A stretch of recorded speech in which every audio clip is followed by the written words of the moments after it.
কোনো একটা ছোট মিস্টেক হলেই মানুষ বলে যে তোমার বাবা মা কি শিক্ষা দিয়েছে। সত্যি আমরা যখন জন্মগ্রহণ করি শুধুই কি বাবা মার কাছে শিক্ষা গ্রহণ করি? এটা একদমই নয়।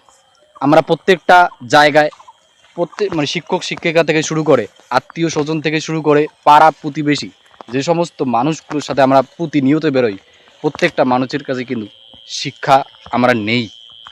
এমন নয় যে আমার বাবা মা জন্ম দিয়েছে বলে তাদের কাছেই শিক্ষা গ্রহণ করতে হবে। অবশ্যই তারা শিক্ষা দেবে, কিন্তু আমাদের চারপাশে যতগুলো যে পরিবেশ আছে, মানে আমরা স্কুল কলেজ বাজার ঘাট যে সমস্ত জায়গায় যাই না কেন, যে মানুষগুলোর সাথে মিশি তাদেরও কাছে শিক্ষা গ্রহণ করা নেওয়া উচিত।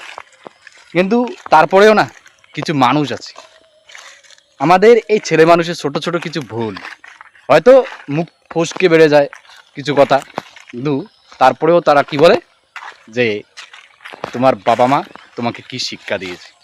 সত্যি এই কথাটা কি বলা ঠিক?